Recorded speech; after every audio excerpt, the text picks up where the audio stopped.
PSL final খেলতে অনুরোধ করে নাহিদকে নিচ্ছে পেশোয়ার জেলমি।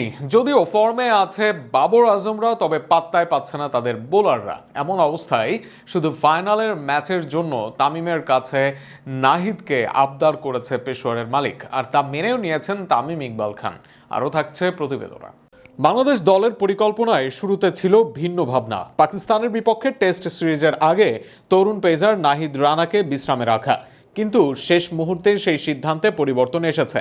পেশোয়ার জালমির পক্ষ থেকে বিশেষ অনুরোধ আসার পর বিষয়টি নতুন করে বিবেচনায় নেয় সংশ্লিষ্টরা, আর তাতেই খুলে যায় ফাইনাল খেলার দরজা।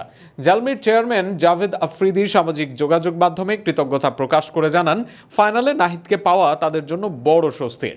একই সঙ্গে তিনি ধন্যবাদ জানান তামিম ইকবালকে, যিনি বোর্ডের সঙ্গে সমন্বয়ে এই সিদ্ধান্তে গুরুত্বপূর্ণ ভূমিকা রেখেছেন বলে ধারণা করা হচ্ছে।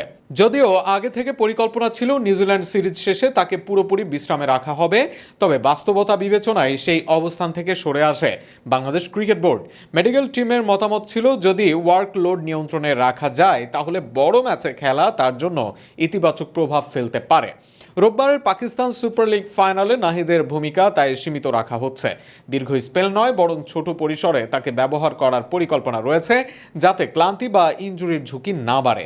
ম্যাচ শেষে দ্রুত দেশে ফেরার ব্যবস্থাও রাখা হয়েছে, ফলে জাতীয় দলের প্রস্তুতিতে খুব বেশি ব্যাঘাত ঘটবে না। চলতি আসরে নাহিদের পারফরমেন্সও এই সিদ্ধান্তে ভূমিকা রেখেছে। শুরুটা কিছুটা সাধারণ হলেও পরে ধারাবাহিকভাবে প্রভাব ফেলেছেন তিনি। তার গতি, বাউন্স আর আক্রমণাত্মক বোলিং ইতোমধ্যেই নজর কেড়েছে। সব দিক বিবেচনায় এটি কেবল একটি ফাইনাল খেলার সুযোগ নয়, বরং বড় মঞ্চে নিজেকে প্রমাণের আরও একটি ধাপ। টেস্ট সিরিজের আগে এমন অভিজ্ঞতা নাহিদের আত্মবিশ্বাস বাড়াবে বলে মনে করছেন সংশ্লিষ্টরা। এর আগে দুর্দান্ত ইকোনমিতে 7 উইকেট শিকার করে এসেছেন তিনি। এবার ফাইনালে ঝলক দেখানোর পালা তার।